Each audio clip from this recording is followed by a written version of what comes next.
আজ আমি বানাবো তোমাদের সঙ্গে এই দুপুরে গরমে তৃপ্তি করে খাওয়ার জন্য আলু মটনের একটা রেসিপি বন্ধুরা, একদম নতুন পদ্ধতিতে।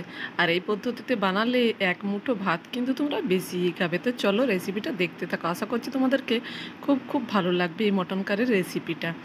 মটনটা বানানোর জন্য এখানে আমি 300 গ্রাম মটন নিয়ে নিয়েছি। মটনটাকে ভালো করে আগে ধুয়ে পরিষ্কার করে নেব। বড় বড় পিসেই আমি নিয়েছি এখানে। তো মটনটাকে আগে ধুয়ে নিচ্ছি, ভালো করে পরিষ্কার করে নিচ্ছি। আর হ্যাঁ বন্ধুরা, তোমরা সকলেই জানো আমি খুব সহজ পদ্ধতিতেই চেষ্টা করি তোমাদের সঙ্গে রান্নাগুলো তুলে ধরার।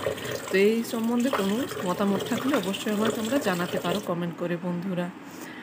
মাংসটা ভালো করে ধুয়ে নিয়েছি, তারপর দিয়ে দিচ্ছি স্বাদ মতো লবণ, 1 চামচ হলুদ গুঁড়ো, 1 চামচের কম একটু আদা রসুনের পেস্ট, আর 2 থেকে 3 চামচ আমি এখানে টক দই দিয়ে দিচ্ছি। টক দই দেওয়ার ফলে কিন্তু মাংসটা খুব সুন্দরভাবে সেদ্ধও হয়ে যাবে আর খেতেও খুব টেস্টিকর হবে।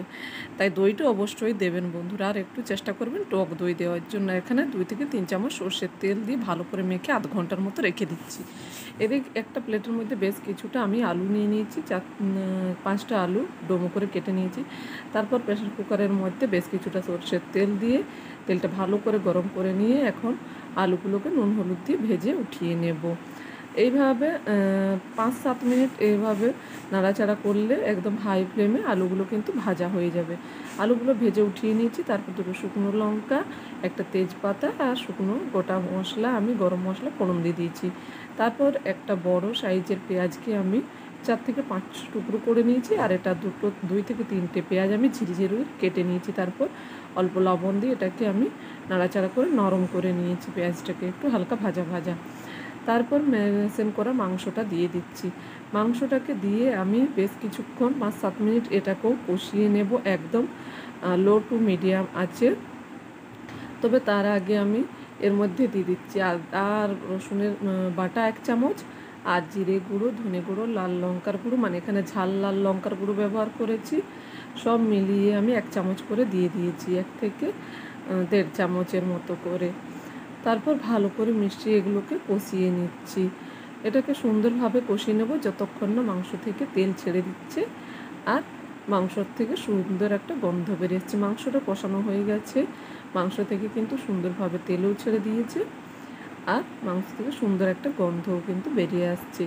এইভাবে মাংস বানালে বন্ধুরা 1-2 মুঠো ভাত কিন্তু তোমরা বেশিই খাবে, খেতে কিন্তু দুর্দান্ত হয়। আর এইভাবে মটন বানালে কিন্তু খুব সহজে সেদ্ধও হয়ে যায়। যারা ভাবছো মটন সেদ্ধ হতে একটু সময় লাগে, তারা এইভাবে বানিয়ে দেখো বন্ধুরা, কড়াতেও বানিয়ে নিতে পারো, খুব সহজেই কিন্তু সেদ্ধ হয়ে যায়। আমি এখানে 1 থেকে 1.5 গ্লাস হালকা উষ্ণ গরম জল দিয়ে দিয়েছি। তারপর নাড়াচাড়া করে ভালো করে মিশিয়ে নিয়ে এটাকে আমি এর মধ্যে যে আগে থেকে আলুগুলো ভেজে রেখেছিলাম সেগুলো দিয়ে দেব। আলুটা দিয়ে আমি প্রেসার কুকারটাকে বন্ধ করে 2টো সিটি দিয়ে দেব। 2টো সিটি দিয়ে রান্না করলে কিন্তু মটনটা সিদ্ধ হয়ে যাবে বন্ধুরা, তাছাড়া কিন্তু বেশি সেদ্ধ হয়ে যাবে। এইভাবে মটন বানিয়ে দেখো বন্ধুরা, 1 মুঠো কেন 2 মুঠো ভাত বেশি খাবে বন্ধুরা, কথা দিচ্ছি। তো দেখো কথা বলতে বলতে কিন্তু 2টো সিটি দিয়ে মাংসটা আমার রান্না করা হয়ে গেছে। এটা কিন্তু গরম গরম ভাতে বন্ধুরা দারুণ লাগে খেতে, অসম্ভব সুন্দর। ছোট থেকে বড় বন্ধুরা চেয়ে চেয়ে খাবে, আঙুল পর্যন্ত চেটে খেয়ে ফেলবে এভাবে বানিয়ে দিলে, অসম্ভব সুন্দর লাগে খেতে।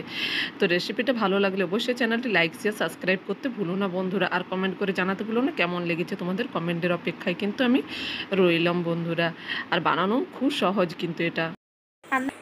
হ্যাপি হয়েছে মটনটা, আমাকে লাগছে এত টেস্টি কি এই এই এতটা মটন আমি একাই খেয়ে নিব।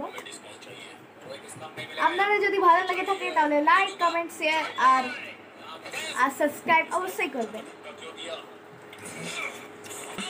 আমি